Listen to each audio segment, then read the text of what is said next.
तुम्हारे लिए हम बराबर खर्च बरच भेजते रहेंगे। प्यारी ने कहा, ऐसी ही है तो तुम चले जाओ, बाल बच्चों को कहाँ कहाँ बांधे फिरोगे। दुलारी बोली, यह कैसे हो सकता है बहन, यहाँ देहात में लड़के पढ़े लिखेंगे, बच्चों के बिना इनका जी भी वहाँ ना लगेगा, दौड़ दौड़ कर घर आएंगे और सारी कमाई रेल खा जाएगी। परदेश में अकेला जितना खर्चा होगा उतने में सारा घर आराम से रहेगा। प्यारी बोली, तो मैं यहाँ रहकर क्या करूँगी, मुझे भी लेते चलो। दुलारी उसे साथ ले चलने को तैयार ना थी, कुछ दिन का आनंद उठाना चाहती थी।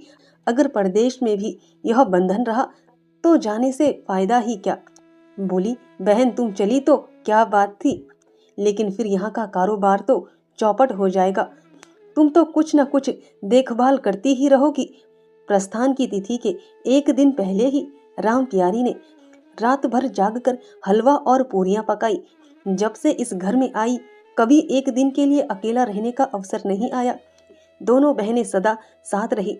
आज उस भयंकर अवसर को सामने आते देखकर प्यारी का दिल बैठा जाता था। वह देखती थी मथुरा प्रसन्न है, बाल वृंद यात्रा के आनंद में खाना पीना तक भूले हुए हैं, तो उसके जी में आता वह भी इसी भांति निर्द्वंद रहे, मोह और ममता को पैरों से कुचल डाले। किंतु वह ममता जिस खाद्य को खा खा कर पली थी, अब उसे अपने सामने से हटाए जाते देखकर क्षुब्ध होने से ना रुकती थी। दुलारी तो इसी तरह निश्चिंत होकर बैठी थी, मानो कोई मेला देखने जा रही है। नई नई चीजों को देखने, नई दुनिया में विचारने की उत्सुकता ने उसे क्रिया शून्य कर दिया था। प्यारी के सिरे सारे प्रबंध का भार था। धोबी के घर से सब कपड़े आए हैं या नहीं, कौन कौन से बर्तन साथ जाएंगे, सफर खर्च के लिए कितने रुपयों की जरूरत होगी। एक बच्चे को खांसी आ रही थी, दूसरे को कई दिन से दस्त आ रहे थे।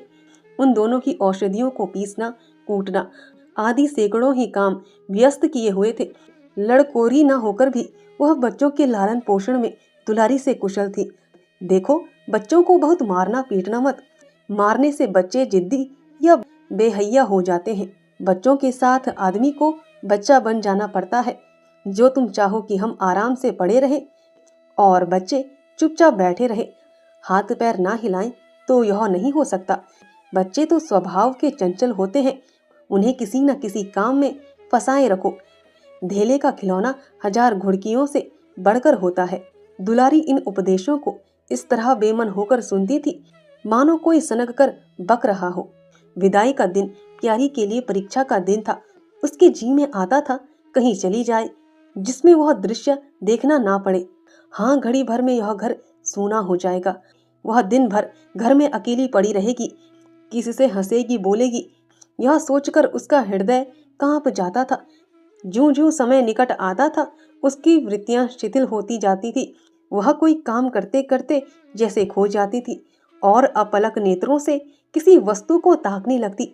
कभी अवसर पाकर एकांत में जाकर थोड़ा सा रो आती थी। मन को समझा रही थी, वह लोग अपने होते तो क्या इस तरह चले जाते। यह तो मानने का नाता है, किसी पर कोई जबरदस्ती है। दूसरों के लिए कितना ही मरो तो भी अपने नहीं होते। पानी तेल में कितना ही मिले फिर भी अलग ही रहेगा। बच्चे नए नए कुर्ते पहने नवाब बने घुत रहे थे। प्यारी उन्हें प्यार करने के लिए गोद में लेना चाहती थी तो रोने का सा मुंह बनाकर छुड़ाकर भाग जाते। वह क्या जानती थी कि ऐसे अवसर पर बहुधा अपने बच्चे भी निष्ठुर हो जाते हैं। 10 बजते बजते द्वार पर बैलगाड़ी आ गई। लड़के पहले ही से उस पर जा बैठे। गांव के कितने स्त्री पुरुष मिलने आए। प्यारी को इस समय उनका आना बुरा लग रहा था। वह दुलारी से थोड़ी देर एकांत गले मिलकर रोना चाहती थी। मथुरा से हाथ जोड़कर कहना चाहती थी, मेरी खोज खबर लेते रहना, तुम्हारे सिवा मेरा संसार में कौन है। लेकिन इस भमभड़ में उसको इन बातों का मौका न मिला।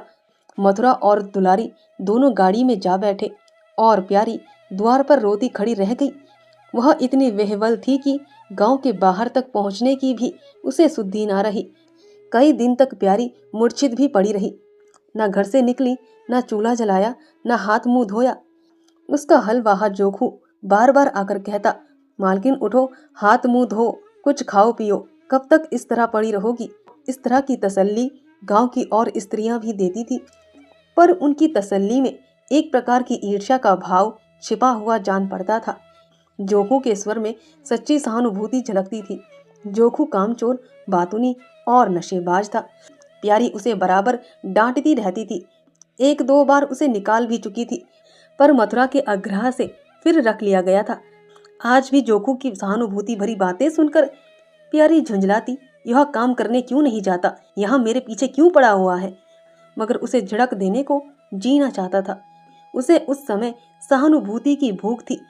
फल कांटेदार वृक्ष से भी मिले तो क्या उन्हें छोड़ दिया जाता है। धीरे धीरे क्षोभ का वेग कम हुआ।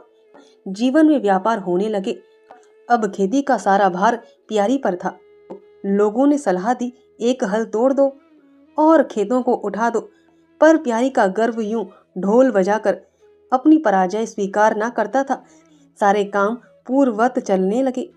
उधर मथुरा की चिट्ठी पत्री भेजने से उसके अभिमान को और भी उत्तेजना मिली।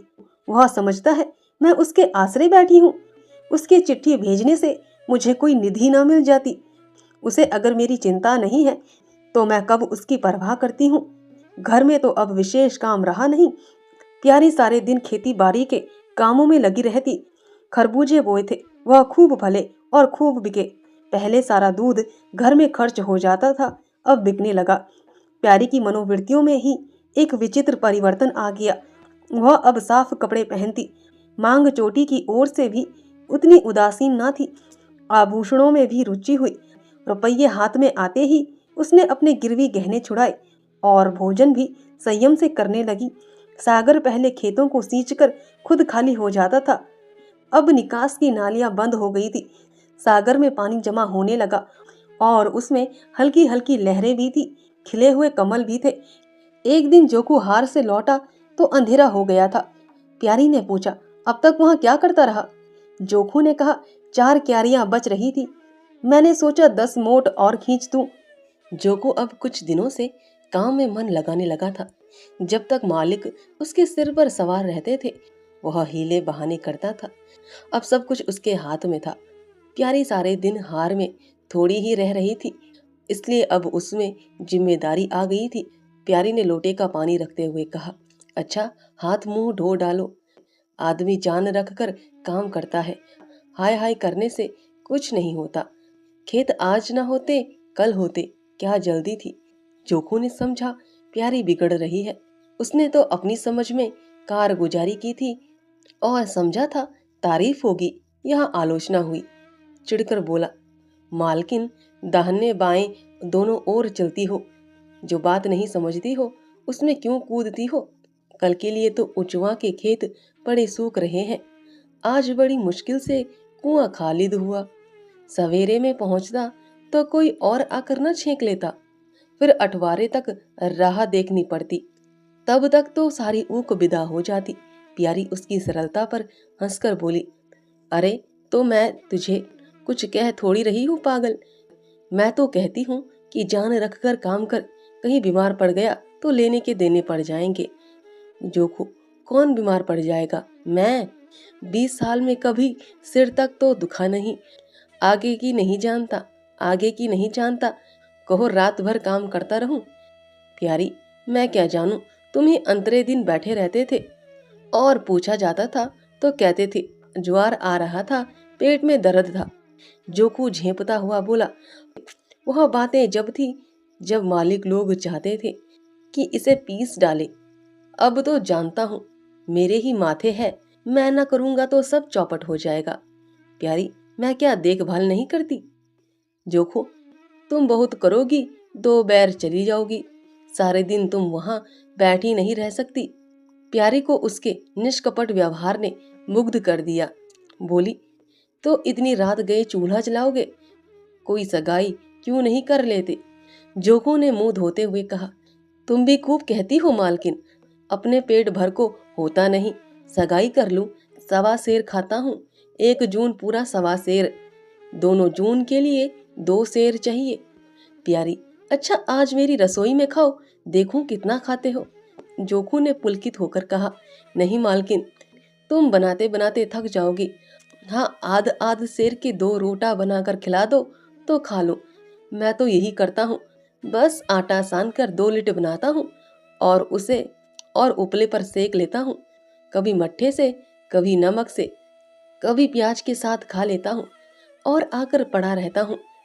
प्यारी, मैं तुम्हें आज फुलके खिलाऊंगी जोकू, तब तो सारी रात खाते ही बीत जाएगी। प्यारी, बको मत, झटपट आकर बैठ जाओ। जोकू, जरा बैलों को सानी पानी देता जाऊं तो बैठूं। जोकू और प्यारी में ठनी हुई थी। प्यारी ने कहा, मैं कहती हूँ धान रोपने की कोई जरूरत नहीं, झड़ी लग जाए तो खेत डूब जाए, बरखा बंद हो जाए तो खेत सूख जाए, ज्वार बाजरा सन अरहर सब तो है, धान न सही। जोकू ने अपने विशाल कंधे पर फावड़ा रखते हुए कहा, जब सबका होगा तो मेरा भी होगा, सबका डूब जाएगा तो मेरा भी डूब जाएगा। मैं क्यों किसी से पीछे रहूं? बाबा के जमाने में 5 बीघा से कम नहीं रोपा जाता था। बिरजू भैया ने उसमें 1-2 बीघे और बढ़ा दिए। मथुरा ने भी थोड़ा बहुत हर साल रोपा। तो मैं क्या सबसे गया बीता हूँ? मैं 5 बीघे से कम ना लगाऊंगा। तब घर में 2 जवान काम करने वाले थे। मैं अकेला उन दोनों के बराबर खाता हूँ। दोनों के बराबर काम क्यों ना करूंगा? चल झूठा कहीं का। कहते थे 2 सेर खाता हूँ, 4 सेर खाता हूँ, आध सेर में ही रह गए। एक दिन तोला तब मालूम हो। तोला है बड़े खाने वाले, मैं कह देती हूँ। धान न रोपूं, मजदूर मिलेंगे नहीं, अकेले हलकान होना पड़ेगा। तुम्हारी बला से मैं ही हलकान होऊंगा ना, यह देह किस काम आएगी? प्यारी ने उसके कंधों पर से फावड़ा ले लिया और बोली, तुम पहर रात तक ताल में रहोगे, अकेला मेरा जी उबेगा। जोकू को उबने का अनुभव न था। कोई काम न हो तो आदमी पड़कर सो रहे, जी क्यों उबे? बोला, जी उबे तो सो रहना, मैं घर में रहूंगा, तब तो और जी उबेगा। मैं खाली बैठता हूँ तो बार बार खाने की सूझती है। बातों में देर हो रही है और बादल घिरे आते हैं। प्यारी ने कहा, अच्छा कल से जाना, आज बैठो। जोखू ने माँ ने बंधन में पड़कर कहा, अच्छा बैठ गया, कहो क्या कहती हो? प्यारी ने विनोद करते हुए पूछा, कहना क्या है? मैं तुमसे पूछती हूँ, अपनी सगाई क्यों नहीं कर लेते? अकेल मरती हूँ, तब 1 से 2 हो जाऊंगी। जोकू शर्माता हुआ बोला, तुमने फिर वही बेबात की बात छेड़ दी मालकिन, किसी से सगाई कर लूं? यहाँ ऐसी मेहरिया लेकर क्या करूंगा जो गहनों के लिए मेरी जान खाती रहे? प्यारी, यह तो तुमने बड़ी कड़ी शर्त लगाई। ऐसी औरत कहाँ मिलेगी जो गहने भी ना चाहे? जोखू, यह मैं थोड़े ही कहता हूँ कि वह गहने ना चाहे, मेरी जान ना खाए।